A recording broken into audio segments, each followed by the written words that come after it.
come out to in the entire world. Live at Red Rocks, this place is obviously epic on a myriad of levels. We in Colorado, baby. We in Denver. We come to Denver and make genuine connections, new partners, new agents, new managers, excellent representation, and people you can work with for the rest of your career. I think it's so important for creators to get together because that's the future of our business. And this community really proves that we're stronger together. Welcome to the Chinwag podcast. Well, it's always because an audience is nice. They feed you. The energy is nice. They have a back and forth with people. Then people got up and were telling us really interesting things about themselves, and it's great. Everything good that has ever happened in my entire career has somehow, in one way, shape, or another, come from SeriesFest. Do it again, okay? It's take two. Listen, let's do it. Yeah, let's do it right. Richard asks me what's showing tonight.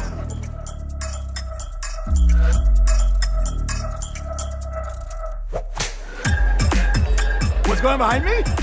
SeriesFest, baby. It's really a celebration of creators. That's really what we're here to do, is celebrate creators on the verge of breaking into the industry. And everybody I've met is not only interested in you personally and what you do creatively, but they want to share their story. It's really about the community, it's really about the arts, it's about the people who make the films and the television shows. The artists come first here. And we're doing a panel today about Hollywood disabilities and how to open up more opportunities around that. It's actually been a great time. I'm excited for the party tonight, too. I'm excited for all the parties. All you filmmakers out there, if you have a series that you want to get exposure, SeriesFest is the place to do it. It'll be bigger than the NFL in 3 years. It's like going to the best summer camp you always wished existed when you were a kid. Beautiful day today, sunny and green, so we'll see you season 10. I am 2 thumbs up for season 10. Welcome to SeriesFest Season 9, Day 3. I'm Randy Kleiner, the co-founder and CEO. Thank you to you for being all here. You're in for a real treat for this panel, an incredible group of panelists. I'm very excited for this myself. First of all, thank you to Denver Film. We are in their home in the C Film Center. Their staff, from their projectionists to their floor managers, theater managers, concession sellers, they all work a lot of hours with us, and they become part of our staff and family for this week, and we're just so grateful. Thank you to Denver Film. I also want to give a big thanks to our volunteers. There are so many people here that come and work for free to help us put this event together. We could not do it without them, so thank you to our volunteers as well. You are here for a spotlight on international co-productions. You're all here for that, right? Okay. I'm very excited to bring out our moderator here, Roy Ashton from the Gersh agency. Is a partner there. He's also a SeriesFest advisory board member. He helped put this panel together. He's a phenomenal human being, and thank you, Roy, for being here. And come on up. Thank you, Randy. Is this still? Yeah. Thank you, Randy, and thank you to everyone at SeriesFest, and thank you all for being here. I'll bring up the panelists now. I don't know who's there first, but Doug Schwalbe from Superprod USA.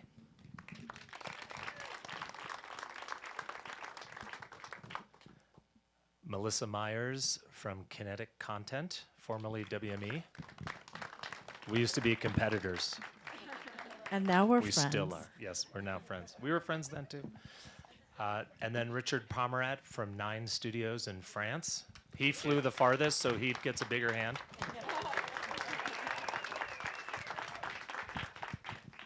And then last but definitely not least, Sergio Pizzolante from Secuoya Studios, Spain.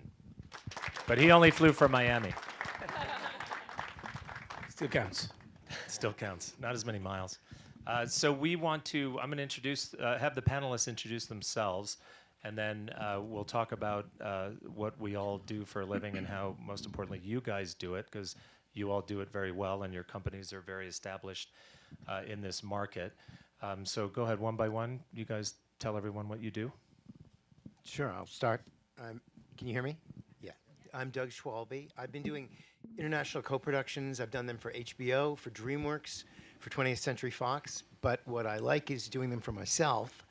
And I work with a French and Italian company called Superprod, and we have studios in France and in Italy, and we put together shows in Canada and in the UK as well. I also have I have a producing deal with BBC Studios. I'm Melissa Myers, formerly Roy Ashton's competitor and now friend. I was an agent for 20 years at William Morris Endeavor, a big agency in Los Angeles, and left during the pandemic to build out a scripted division for Kinetic Content, who does Love is Blind, Married at First Sight, a lot of huge non-scripted hits, and build out scripted. So I'm two and a half years into this. I represented a lot of the talent that I'm now working with. So I have a different perspective because I was the agent putting together these co-productions, and now I'm actually putting them together for myself, like Doug. Richard Pommérat in French. I've worked for 10 years at Walbench, an international sales agent in TV series, and a couple of months ago moved to a new company called 9 Studio, where we work on co-production by putting an accent on development with substantial amounts and trying to have more optimized package to sell to potential buyers. All right. And I'm Sergio Pizzolante. For 20 years, I have the luxury of working for big Hollywood studios to run their Latin America networks for Sony Pictures, NBC Universal, and HBO. And 7 years ago, I decided that I wanted to make content or put together projects. I did it independently. And 2 years ago, I joined Secuoya Studios, which is Spain's fastest growing production company and production hub in Europe. And we just wrapped production for Zorro, and I guess we're going to talk a little bit about that. And I'm very happy to be here. So. Thank you all.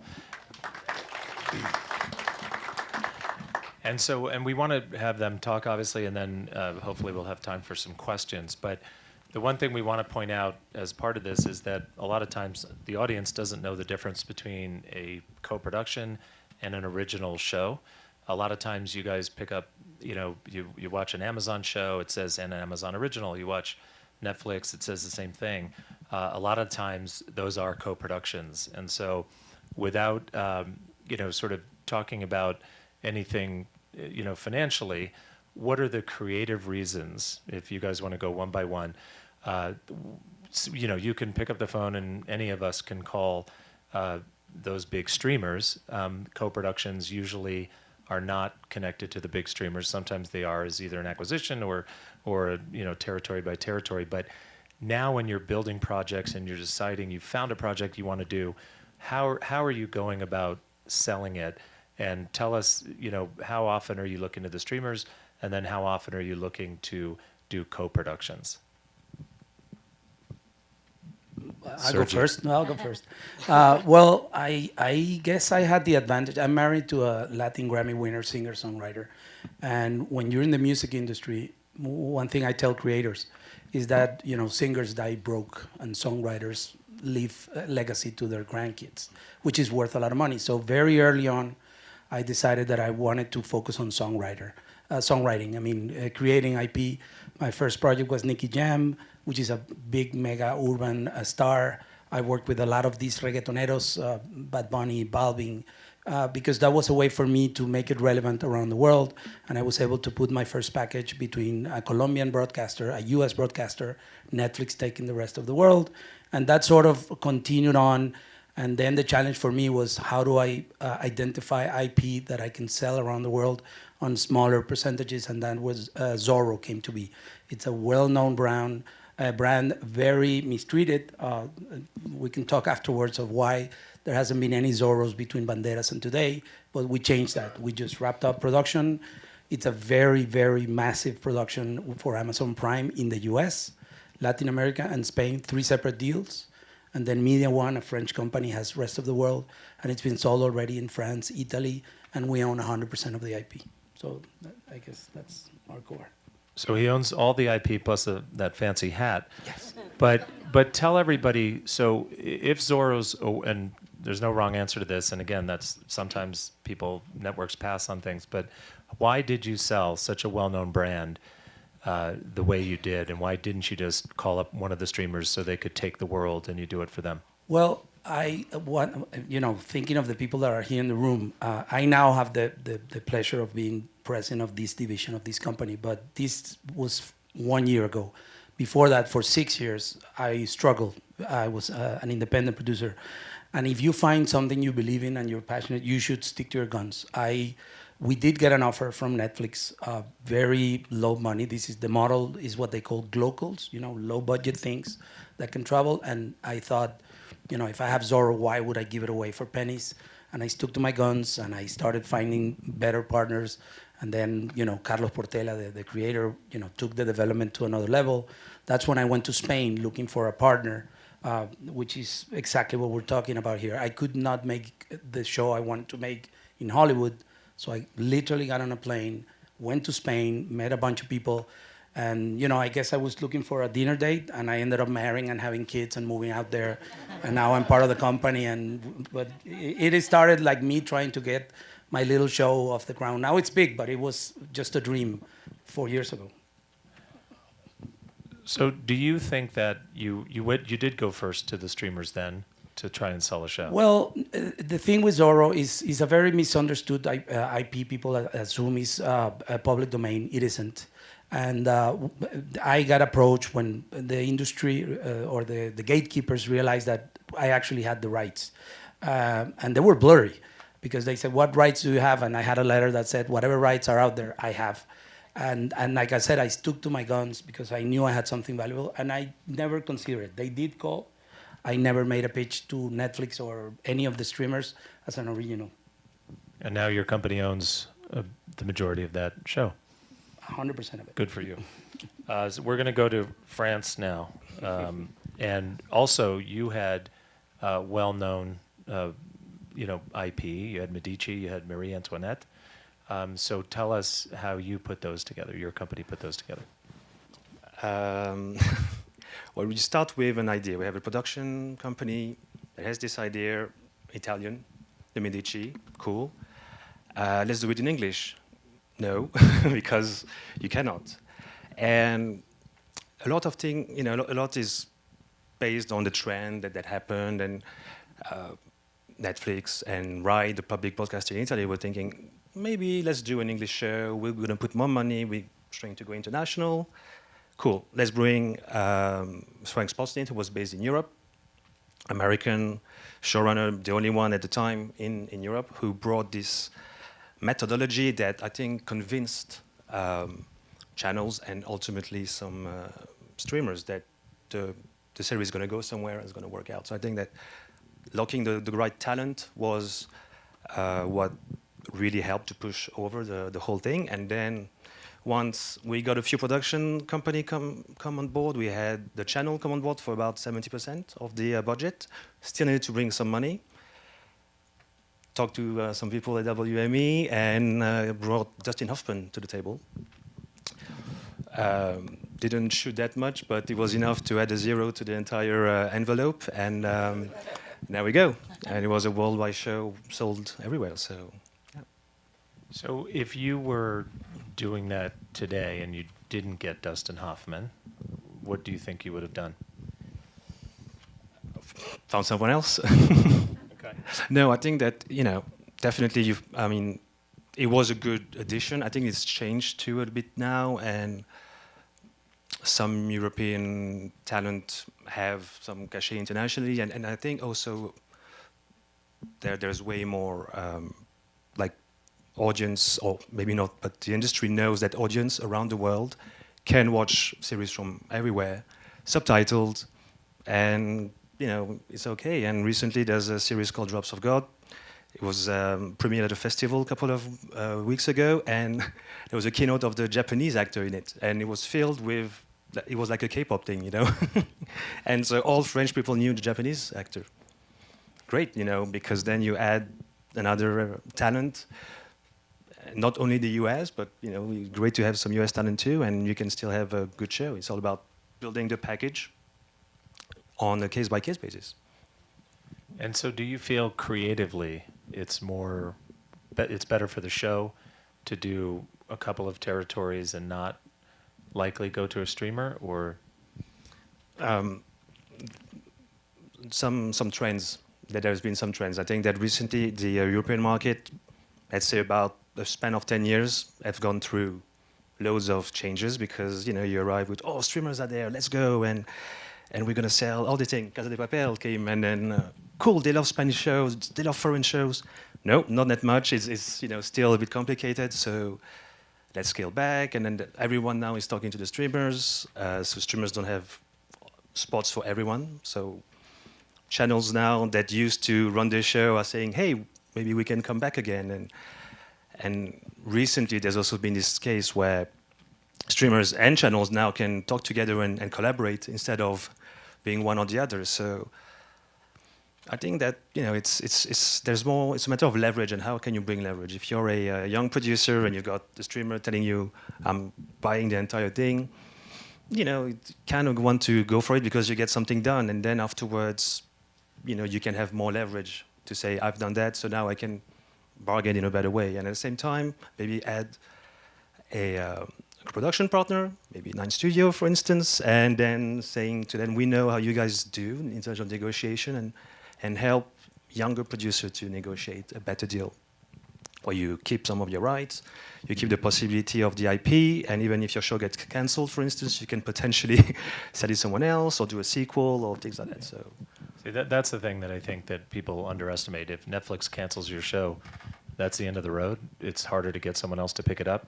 If you're relying on 3 or 4 territories, and one territory cancels and the other 2 or 3 keep it going, you have a better chance, as you guys all work for companies that want to own shows. It's certainly much more, it's more options to keep a show alive. Especially, we all know that Netflix cancels them now pretty regularly. After, they openly say that 3 years is the maximum that they would like to do a show. So we're going to move over to Doug now, who has big American IP that he's worked on. And sold it internationally. How'd that work, Doug? So I worked for a company that was backed by a private equity firm, and what we did was we bought family intellectual properties out of bankruptcy. So we bought things like Harvey Comics, which has Casper the Friendly Ghost and Richie Rich and a character called Hot Stuff, and we bought Golden Books Entertainment. So we had Lassie and Lone Ranger. So those kinds of we went out and we identified some big IP, and I knew it was global IP, and I also knew that Lassie was extremely well known in Japan. Casper is iconic in France. If you have been basically doing international distribution long enough, you start to know where things work. So, for example, for Casper, I knew you could raise money by doing a French co-production and have TF1, the French network, drive that, and then do another pre-sale or 2 in Europe, and then sell it back into the U.S. market. So you can put these things together the way indie films are put together. And similarly for Lassie, we did an animated series with TF1 and ZDF in Germany, and we did a feature film putting it together with Shoshiku in Japan and Metropolitan Film Export in France and the Samuel Goldwyn Company in America, doing it as, we did Lassie as British period drama. So that was actually, and we did it as an Irish co-production with France and the Isle of Man. So if you have iconic IP like Zorro, that you know where it has pre-existing awareness on a territory by territory basis, that's a whole nother way of financing it. And then you can bring it back to the U.S. market at a price, basically. And so you just mentioned 2 territories. So tell us, a very important part about what you all do and what everyone does, even in a local territory, is tax breaks. So there are 2 tiers of financing available in any number of territories, including, France, Italy, Spain right now. It's coming to Austria and Germany. Is by you get a refund from the government on what you spend in the country. So in France, it's 30%. In Italy right now, it's 40%. If you combine, there are also government, if you make it qualify for French or Italian or Canadian content, you get another round of subsidies from the government, in France it's called the CNC, in Germany there are various film funds, and you get an enhanced license fee from your local broadcaster. So for the right IP, And now you have to work within the confines of these treaties which define creative participation. But for the right kind of property, you can get 55% of the budget out of France, or even more out of Germany sometimes for the right property. And that changes the economics of the production completely. Once again, it enables you to offer it to the US market, as I say, at a price. So it's a very different equation than making the US end user finance it all. They can treat it like an acquisition, but they can have creative input. If they pre-buy it, they can have creative input to make it and brand it as an original. So what's the difference, just give everyone an idea of a co-production partner in the US and an acquisition partner in the US? What are the scenarios? So an acquisition, you go out and make the show, and then you sell it. I mean, I assume, like, Call My Agent, Les 10% is not a real. Season 1 wasn't a co-production. No, it was an acquisition. So that France Television goes out, they make a show, and then it starts to work, and they can sell it to Netflix. Or Borgen, for example, was a Danish TV show that was bought initially by PBS All Arts, and then someone figured out that it could have legs before it went to Netflix. So those are acquisitions. The US buyers just buy the show. For a co-production, and traditionally the BBC was the leading sort of co-production partner, and on a Band of Brothers, for example, you could say, well, all the British talent, and this feels like a BBC project, and what if you found two partners, the BBC and HBO had a traditional relationship where they would basically have a cost-sharing arrangement, but also a kind of editorial through line that they knew they could work together, so they could get the show they wanted for their platform, but not have to shoulder the whole cost. And each of you, if you could answer this question, and then we're going to go to Melissa, but a lot of the shows you're describing, they require big ideas, big, IP, and then of course big talent when you get there and you're ready to cast. So generally speaking, the co-productions that you guys are all talking about are worldwide. Sort of they have a following. People usually know what they are. So is it predetermined, and if so, how much, by the kind of a show you decided to do? You decided to pick up Zorro. You decided to pick up Casper and Medici, and then. But we're gonna. Sorry, I'm out of order here. But Melissa has worked on some huge shows, and do you feel like there is a local show like a Call My Agent, which is a very, very French show? Have you had experience in the co-production market with a local appeal show? I can go first because I see my dear friend Jeff Goldberg in the room. He's the manager of William Levy. He's the biggest Latin star in the world.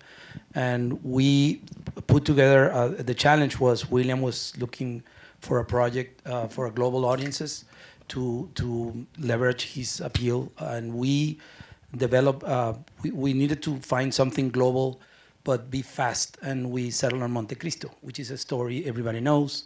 We gave it a twist. We did 6 episodes. Our partner back then was Pantalla, which was a Latin streaming service since acquired by Televisa. It's now called ViX. And they were our co-production partners, but it was a very local project thought of for US Hispanics. And the idea came because William had not been in Spain yet. And as we were talking about it, the head of the studio, David Martinez, said, well, if we're going to make a show with a guy that nobody knows here, let's make a show about a guy that nobody knows in the story. And that was how Monte Cristo came. So I think the beauty of what we do is that, yes, there are big IPs, but sometimes the opportunities just sort of align or show up. And what I would tell any creator is that don't think necessarily on Netflix or the buyer, but sometimes it's reaching, if you think of a talent you want to work with, maybe it's reaching that person and convincing or enamoring that person to be a part of your project. And that packaging, we do packaging, but as creators, it's another approach to go to a talent. So that's what happened with us. Got it. Thank you. Let's go. Do you guys want to answer that too? No, yeah, just one example I had too back in my days at distribution. We picked up a series from the Norwegian broadcaster called Nudes, which was an anthology about leaked sex images, and explaining, what the victim went through, and it was quite interesting. Sold it to the BBC, which was quite, it's Norwegian speaking, so not a lot of them. And we just sold it as a changed format? No, we saw that as the original. The original. So in Norwegian speaking on BBC Three. But then we're just thinking, that's the IP, like the remake became an IP.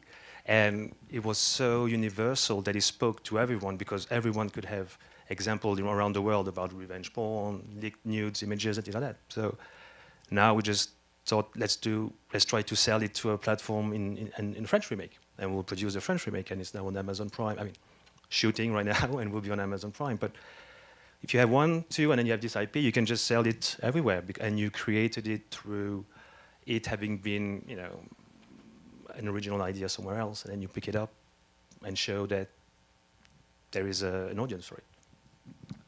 I just think back to Doug's point, it's become television, the business of television has become like the independent film market, where everyone's piecing together a lot of, not for creative reasons, also business reasons and financial reasons, a lot of these things together, because either the IP will travel or everyone needs everyone else's resources in order to make the budgets of the shows that everyone in the audience and the streamers and people want to deliver. So, I mean, there used to be just one way to sell a show, and now I think people are just being very creative. There's just a lot of opportunity to put things together, and I think there's a difference between like what you called enhanced acquisitions, or just buying a show from another territory, versus actually generating it from scratch. The biggest issue as an American is 99.9999% of shows in America are owned by the conglomerates that distribute them and have the platforms for them. In Europe, there's ownership where the producers get to own and have the ability to own their shows for the investment that the networks make. And so they're seeding things in those territories often allows you some flexibility and ownership and things that you normally wouldn't get if you just sold a show directly to the US. You want to take the last crack? Sure. That was very good. No, Doug's going to... Oh, and you were meaning copyright, things like that you have to share with the... Yeah, I mean, U.S. platforms and producers are becoming more comfortable with the idea that if they are willing to share... Basically, when Netflix realized they didn't have to own everything forever all around the world, or own it or pay for it, I think all the platforms in the U.S. began to see cracks in that we've got to own everything everywhere forever model, because they said, well, gee, 10 years ago you had a pay TV window, you had a DVD window, you had a cable window, you had a net, what changed? So I think there's growing flexibility for international properties in the U.S. that they license rather than buy outright, and there's awareness that you can have a hit. You can have a hit that you don't have to own the same way, because what does that? It gets into copyright. I mean, what does it mean to you or your viewers? It's one thing if you have a merchandisable franchise, but if you don't, it becomes a lot more obscure why you would pay for 100% of that. Those are great answers. Melissa, we're going to focus on your case studies, a couple of them, Summer Love, Catastrophe. Do you want to talk about those? And also, by the way, Melissa was an agent for 20 years? And 18, 17 years? She started when she was 12. And she would, as a competitor, I can tell you that a lot of times my colleagues and I would be going into rooms in Europe, and we'd feel so good about the meeting, and we're going to go sign these people and get this business, and then Melissa would be walking out of the room. She would be beating us there.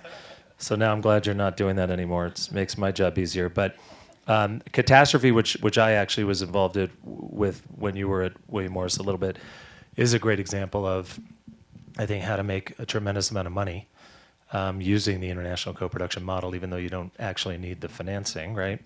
Do you want to go ahead and talk about that? I just think there's two reasons. One is a creative reason, like the Medici, and then the other is a business reason. I think we all got into this business to work with creatives and tell stories, now with technology expediting everything on a global platform. But there is a creative reason. Like I made a deal with an Italian showrunner because there's a bunch of those stories that we want to get into and tell, but I need partners in those territories as an American production company who works in international. And then the business reason is, everybody is looking for the best shows and needs, budgets are getting more and more expensive and scripted, and everybody needs creative and financial partners. The more financial partners, they're going to want like more involvement. I represented Left Bank, who produced several shows. We sold a couple other formats, but they had a BBC show called The Crown that they needed money for because it was very, very expensive. They had all the scripts. They had been, working on this. The BBC wanted to do it. I think it would have been a very different show on the BBC. And us and CAA had set them up, who represent the director and the writer, all over town, and they had 5 aggressive offers. But Netflix came in and just was like, we don't want to just co-produce. We don't want to just give you money. Netflix was like, we're making the show. We're committing to 2 years. We're taking it off the table. We're giving the writer a deal. Like, I think a lot of those opportunities is also where those buyers are in their life cycle, and Netflix was very new. They wanted to make a statement. They had the material. They knew the algorithms of some of the people who were involved. So I just think that was a great way that originally was going to be a co-production that ended up being just a global buy. Happy birthday, the multiple offer scenario. It's always good. So talk about Catastrophe, because Catastrophe was a Channel 4, which is a smaller network in the UK. It's not BBC. They don't have that kind of money. They're typically, low budget. You know more than I do about them, but they're probably 400,000 or 500,000 is typically the budget. They usually do more comedy for that reason. They did Catastrophe. There was a tiny deficit, not much. And then it rolled out. Amazon bought it in the US, and it became a huge hit. It became the opposite of a catastrophe, and Sharon Horgan and Rob Delaney became big stars. I think the streamers and buying, whether it's an acquisition or enhanced acquisition or co-production, it just gives some of these shows such a bigger platform off which to pop, and no matter what the show's budget is, I do think it, was able to deliver it. The company I worked for, we had sold that, to Amazon, and then did a second window with Lifetime, which was even more lucrative. So I just think a lot of the producers, they just want money to make good shows and pay their talent and get the shows that they want made in a certain way. And part of what I did as an agent and now as a producer is bringing those pieces together. I represented Red Productions. Sally Wainwright, who did Happy Valley, was doing Gentleman Jack, and I brought the HBO piece of it to really, they needed money to make that budget the status of what they wanted it to be, and it was very prestigious for HBO and for them to be on HBO and for them to partner on that. And that was a co-production that started in the UK, but really HBO came in very early. And the origins of your company are connected to Germany a little bit, right? And you've done a lot of work in Germany. And Doug said, what was the percentage? And I didn't know this. I should brush up on my German. Which for France, for Germany, 50. You said over 50, yeah, over 55%. Yeah, that's for the right show. Amazing. And they have more expensive shows over there, I think, than almost anywhere but the UK, right? That's right. Yeah. Do you want to talk about the German market, you guys both, and sort of, how it works? Do you start there? Do you go there after you've landed another territory? What's the best way to access the German market? Because a lot of Germany is one of the few big countries that doesn't really export. The Swarm is coming here, which was based on a huge book that just premiered in February in Germany. Das Boot was a medium, not even really a medium hit for Hulu. But Dark was on Netflix, I guess. But they really don't have as much media as there is in Germany. It's actually a bigger market than the UK. They're not exporting shows. How do we all feel on this panel about going and getting some German money? We like all money. Well, I think if there's one identifiable creative element that speaks to the German market, that's really what they'll go for. I mean, this was a while ago. We put together a movie and it was an HBO movie, but it needed it was a submarine movie, right? And it was a classic sort of Cold War submarine movie. It needed a Russian sub. So you think, well, where can you find a Russian sub? Well, in the former East Germany, I bet, you can find a Russian sub. So we called up UFA, and they said, sure, well, of course, we've got a few of them in the backyard, which they actually did, or they knew who to buy it from. And then, so we started talking to them, well, who would you like to play and this was, and we went into a German, sort of like, who works in your market? Rutger Hauer. He's Dutch, but he still works in the market. So all of a sudden, a Rutger Hauer movie with a sort of shot in East Germany with a Russian sub, and that the lights go on, and that's where you can get the big investment from Germany. One of the shows I'm doing now, it's shot in Italy, but partially for Italian public television, but Germans love Italy and they love Italian food, and there's a cooking element in the show. And so that was enough to sell it into an over-indexed price in Germany. It's just finding that one thing that, this was also a while ago. If you put a German actor in a leading role, if you had, there were a couple of Pope John Paul II movies after he died, and one of them we put in Thomas Kretschmann, and boom, that one element will tip the scales. No, and I would like to add briefly that Germany is so big that it's a great market for co-productions that don't originate there. People like Peter Naderman, he probably has like 20 shows going around the world right now. And we have actually 4, one with Beta Films, another with ZDF, and another one with two with Square One. And because they love Spanish content in the same way Doug speaks about Italy. It's a great market to put together a business model as an acquisition or enhanced acquisition or co-producer. I think it depends on the project and what you're specifically looking for, and where to seed it. We have a German set project that we're, starting there, but there's no reason it has to be specifically German money, but there's like touch points, like historical or creative reasons to partner with them. So I think there's a lot of opportunity. There's not just one way, like I said before, to do it. Sometimes it starts with the creative, sometimes it starts with the business stuff. But I think there's, it's just a big market, and they actually import a lot of American shows and dub them. So they're very well versed in the American market too.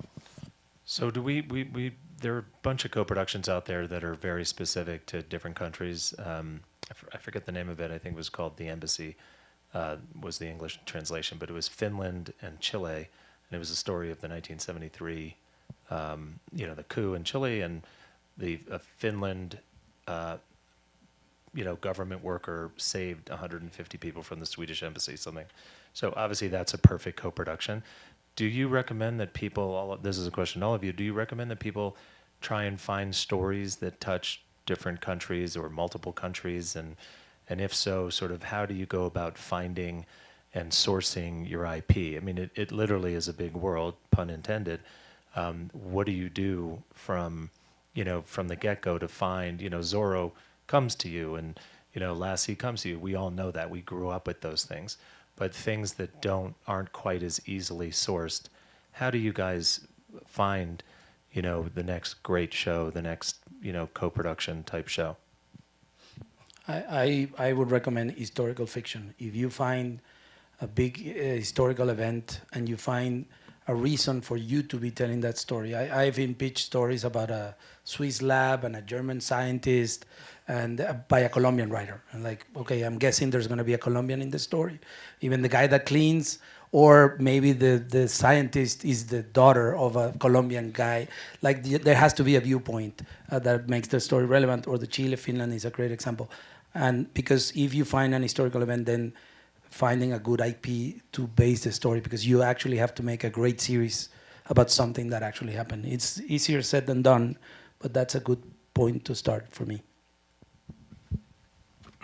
Yeah, I think it needs to be organic though. You cannot force it. A lot of people, producers will be like, oh, we have this guy, he can be French if you want, but no, there's no point into it. But so it would be worse. We have this thing in Europe called Euro pudding, which would be something put together to make it to fit the budget, but it's going to be rubbish because the story is not going to be good because you're making it, try to fit something that doesn't work out. In terms of sourcing, not to be a bit lazy, but it's all about creators that come to me. Not all about, but they have some ideas, and then you kind of like try to say, okay, I'd like to hear more about that. Then you do the research. Sometimes you'd be like, oh, did you know that this guy was involved? So maybe we can try to do that. But I think it's all about a project that you want to work on, and if it fits the co-production because of some elements, that's great. Otherwise, try to find a different way. And in terms of Germans, for instance, I'm not the big German hater, but I don't always go to Germany first. But if I have France or Spain, like a channel that's attached, I can come to see the German equivalent of pay TV or free TV and say, those guys, your counterpart in this country, is on it. Do you want to get in? And then it's easier for them to come afterwards. Because I think it's all about making the first domino drop. And then once you have one element of engagement, it's easier to sell it to other channels afterwards.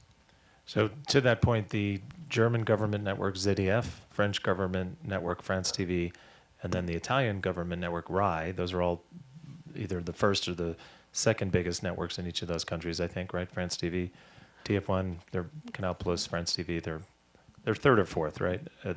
Yeah, somewhere in there. But ZDF is number 2, and then RAI is number 1. So they've been trying to figure out a co-production. And have you personally being part of those 3 countries, what have you done towards that? Trying to fit that model, because it was all over Europe now for, I think, 5 years since they made the agreement. The alliance, you mean? The alliance. Yeah. And they've, I believe, only put 1 show in production. Is that right? Maybe 2 or 3, I think. Not a lot. I've got no, not at all. Yeah. I have. You're the guy. We finally found him. This is what I do: is I spend my days thinking about how do you put these things together. So we came up. I was working with a U.S. writer. I'll give you the high concept pitch, which is a tween, Emily in Paris, set in Rome, from the creator of Hannah Montana. So it's widowed, as inevitably they are in these children's shows. Widowed dad, widowed archaeologist dad is visiting Rome with his 13-year-old daughter, and he meets, falls in love with, and marries an Italian pop star. So it's a musical show set in Rome. So that's how RAI, and we're working with some extremely talented Italian producers, we got RAI in. And then because we kind of knew that in the children's department at ARD in Germany, they were interested in travel shows, they were interested in cooking shows and culture shows, because it conforms to the brief of German public television. We were able to get ARD in. And then the third one was BBC. And we really got BBC because RAI was co-producing in Italy. In other words, it would be an authentic depiction of Italian life told by Italian public television, who they mirror the values of. So you can put these things together if you know the editorial priorities of those broadcasters align around certain themes. And that's a great co-production, but the alliance is the it's ZDF, and then it's France TV, and I don't think that they sort of get their act together enough to really. So between us. So it just stays. I think that the big issue they have at the moment is who is taking the lead. And I think it's a summary of what Europe is, to be honest. It's like, is Italian taking the lead? Is Germany taking the lead? And I think that is still in between. And I think that's what would be interesting as a producer, that have a strong track record to say to them, this is how it's going to be doing, and, being the maestro in a way, but still a bit complicated. This is try, it's a try. So from your experience, what kind of shows do you think that alliance is looking for and would buy?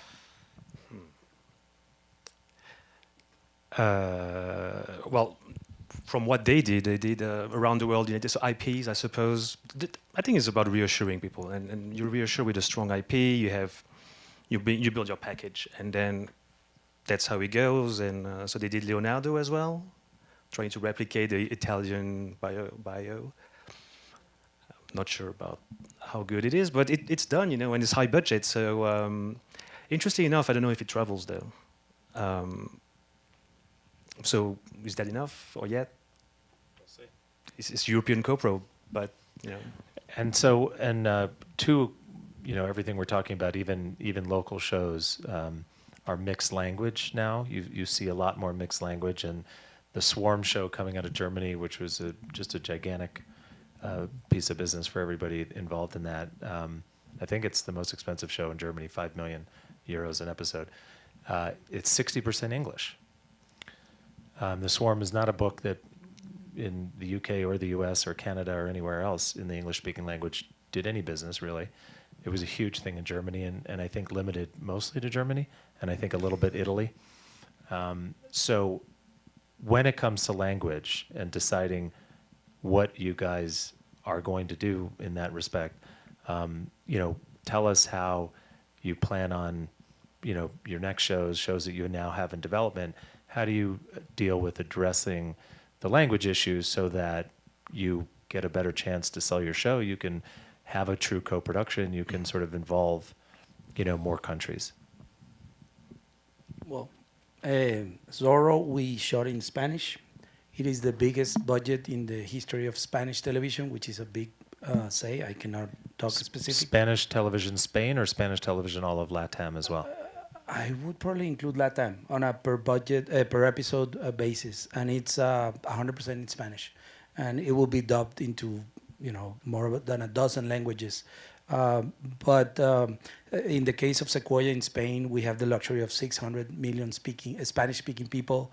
So any project that has Spanish as part of the show helps. But we produce in multi-language. We are producing in English.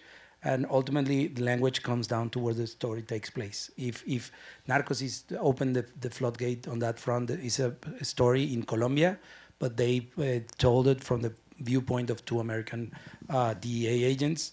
And since then, I think audiences, we will touch on it, they will watch the content Parasite or Money Heist, or if it's a good show, people are getting more accustomed.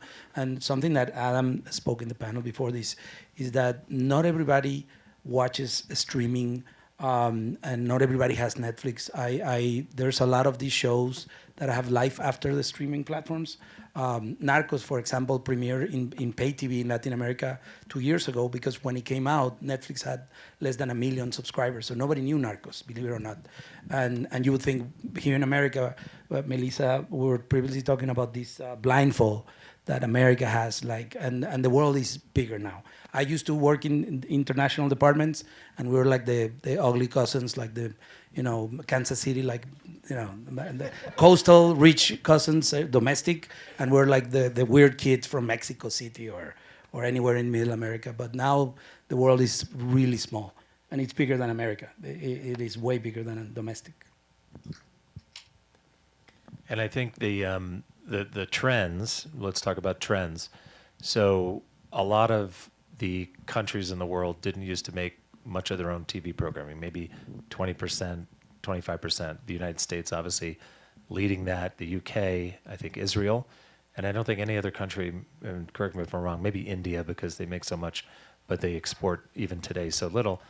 But, how the countries are now making their own local shows, and the streamers have set up their businesses to cater to that. They want more subscribers locally. They're going to cater to that local audience. Where does that leave the international co-production market? Do you think, easier to sell international co-productions now? Do you now want to go not to Netflix, not to HBO Max, not to Amazon, not to Apple? Do you want to go to the local networks when you are selling a show around Europe? Tell us what the game plan looks like going forward. I just think back to your point, it just has to be organic, whether it's the IP, the creator, it just has to feel organic and also be able to tell stories while they can be local stories, those travel, or global stories that travel. So it's so specific to the project. I do feel like there's a lot of opportunity for co-productions where everyone is depending on everyone else, and there's, a lot of financial commitments, and people want to share in those risks. And also, technology brought down borders, so everyone's watching a lot of the same things. We're all chasing a lot of the same talent.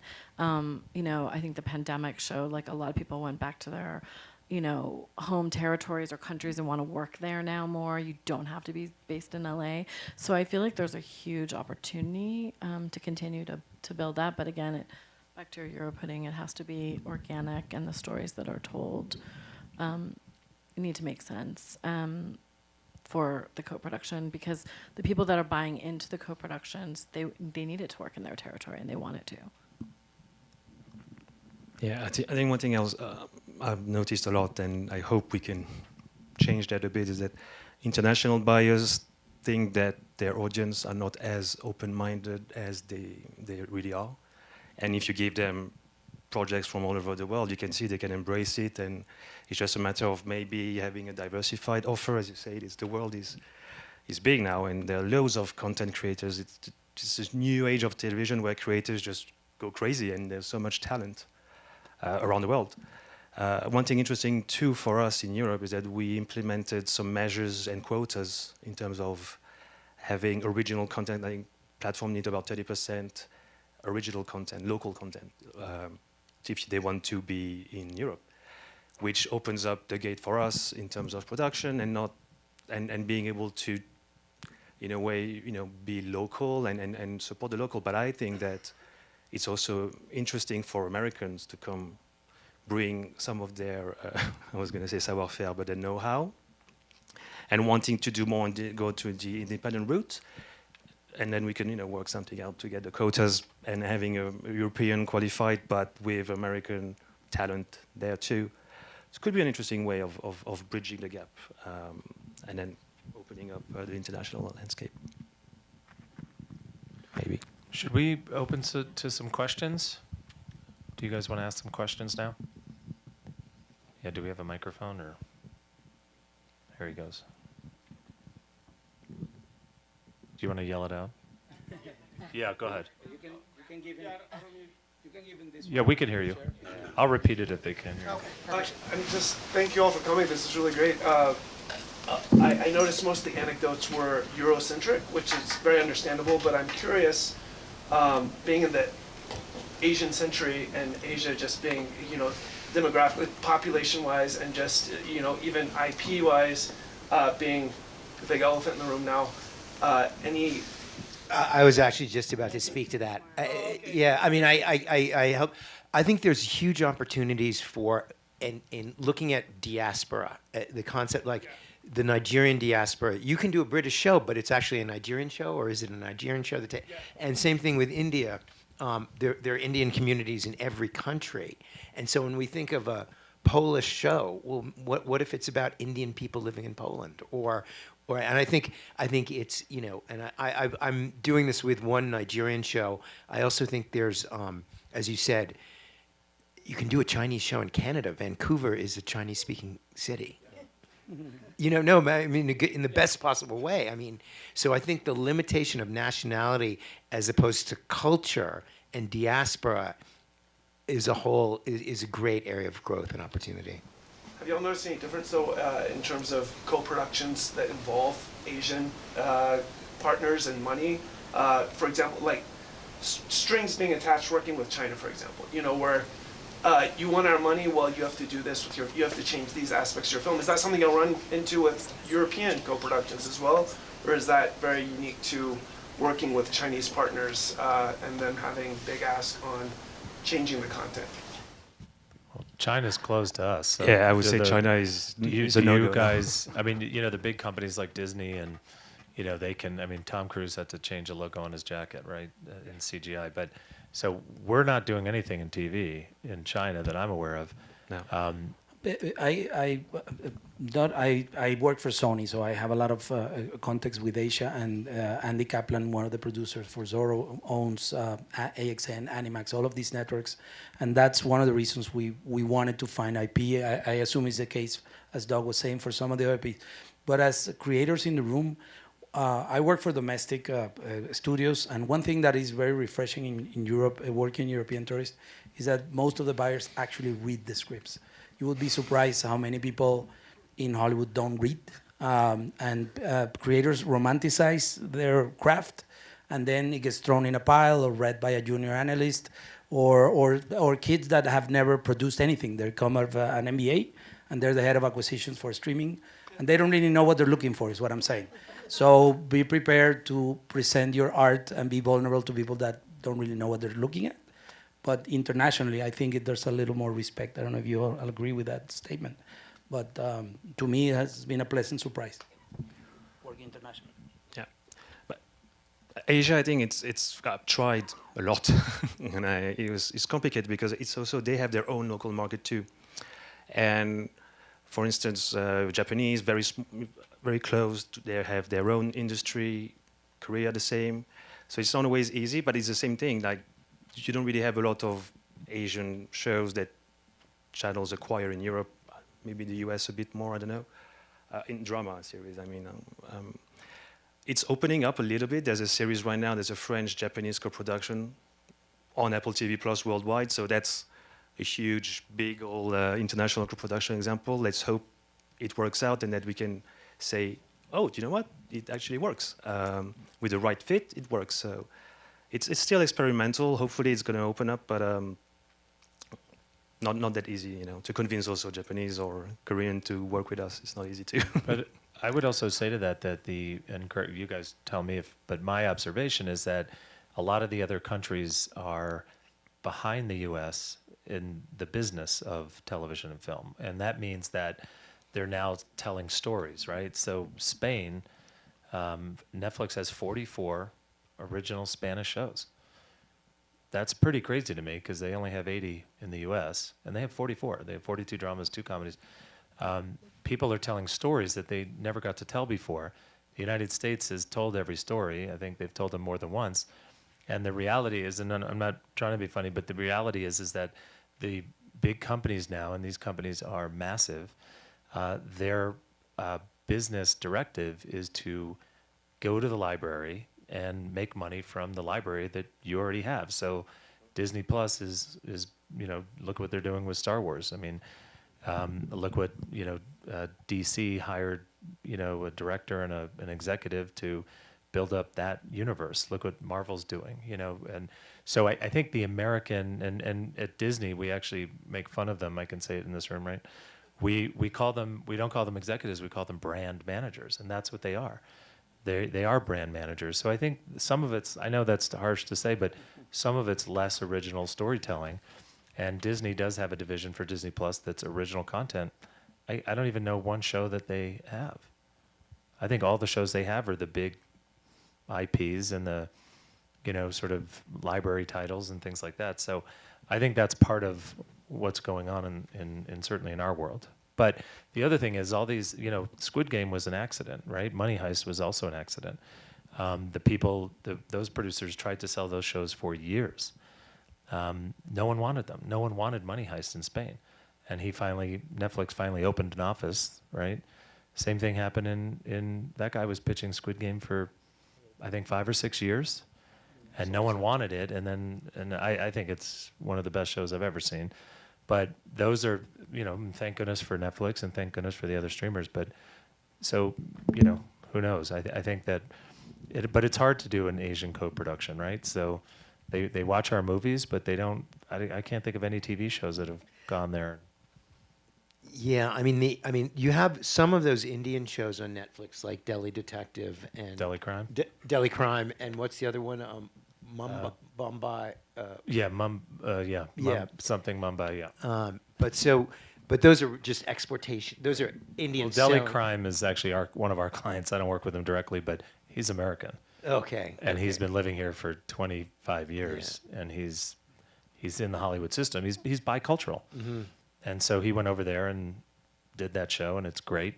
But I think his storytelling is, Western storytelling. And yeah, I mean, the storytelling traditions are so different, and the dramatic traditions are so different, especially if Japanese drama is very hard for us to, get engaged with, if told for the Japanese audience. And as you said, China, it's the overall global trading situation between the U.S. and China right now is calling the shots. Are there any other questions? Yeah, you guys can. How about right there? I was wondering, could you talk a little bit about the formats between, like, is there a trend more towards limited series, like miniseries, versus like a traditional several season format show? That's an agent question. Guilty. Former agent. Limited series when I started were like Anthology was dead, Black Mirror came and just changed all of that. Limited was dead, and then Big Little Lies, and 20 other shows, and Mare of Easttown. Like, it ebbs and flows. It's trend-wise, things, everything old is new again. People want returnable series now. That's what the buyers seem to want, to amortize those costs, to keep people, connected to their streaming service and going back for more. So I'm finding returnable series and the dirty word procedurals are back in a big way because they're financially successful. We did Zorro episodic, which is rare, especially in Spanish language. Each episode is self-contained, and there's a very slow plot and we expected for 3 seasons, 30 episodes in total. Obviously, if it goes beyond that, great. And the potential with an IP like that is the spin-offs and derivatives and whatnot. But to Melissa's point, I think there is no right or wrong. It depends on the opportunity and the cast or the IP that you have. Some stories start to be told in 90 minutes. That's it. Sometimes they need more. So it can be a limited series, 4 hours. We have one like that. And then, obviously, the Holy Grail is continuity series. Obviously, business-wise and creatively, I guess. Another question? Go ahead, up. Yeah, I'd like to kind of explore a little bit more when we're talking about mixed language. And right now, I have a project that's mixed language English-Spanish, Mexico-Canada co-production, and selling some, or having conversations with some pre-sales with like Televisa. They want me to have this more Spanish. The Canadian distributors want me to maintain it at like a 60 or 70% English to Spanish ratio. So can we talk a little bit more about when you have something that is a viewpoint of both countries that are in the co-production, how to handle the distribution of that when they both want it in native tongue? That's a tough one because you're going to have to do both. So 60 and 60. I've been there. No. It's really hard, but I think if you're passionate enough, you are going to be able to convince both of what the right balance is. You have to. We have a show like that, which is in Taino, which is an Indian language, and with a broadcaster in Spain, and they want Spanish. And we're telling the story of the discovery of America through the eyes of these small tribes that were there. And it's been back and forth, but ultimately the story will give you the answer, is my 2 cents on that question, because it's not easy aligning Canada and Televisa especially, so, or Spanish. Yeah, I don't, that sounds like something that you just have to, do what they tell you because they're paying for the show. And you have to... Well, try and get the That's show. why you do both. Yeah. 120. There's 2 versions. But also back to the authenticity is like, what is the creative vision you're putting across and the story you want to tell and which point of view? It's hard to balance all that, but just you have to figure out kind of what the direction you want the creative to be in. And obviously get people to compromise, like you were saying. Or get another co-production partner. Right? Yeah. All right, another one? I'll do it in German. Yes, sir. In the second row, I think, of the second area. just what you're talking about, most of what you're talking about was for fiction stuff. How much does it apply to nonfiction, game shows, documentary, stuff like that? I know you mentioned the Nudes one, which was a nonfiction series, but... No, it was scripted. Oh, it was scripted? Yeah. Okay, never mind. All right, well, does any of this apply in terms of co-production? Is that a totally different kind of approach? Has there been a reality show co-production? I'm struggling to think of one. They're They formatted. reformat them, yeah. I think a really great example this year was The Traders, which was a UK show that they used the set pieces. I mean, we're not involved in it, but I was watching the UK show, the American show. Now they're doing it in other territories. Like, it's a good example. I don't work in non-scripted, my company does, but it's so specific territory-wise, and they take the formats. But I think that was a good example of using the, changing the host, changing the, the US one had celebrities, it got, you should just go read a lot of the reviews because there's a lot of different territories now doing it, but they use the same actual castle in Scotland and Inverness and like shot it in different ways using the resources they had with different casts. Another question? Yes. Yeah, my name's Patrick Hampton. I'm a Canadian producer too. My question comes down to franchising. Can you guys touch in more about the cross-platforming now and how important it is to be having a fleshed out business plan and your concept and idea in the serializations? One of you guys. You mean like consumer products? Yeah. This is me being extremely cynical, but for a change, everyone says, and because I do a lot of work in kids TV, so everyone says it's all about the merchandise. It's all about the merchandise.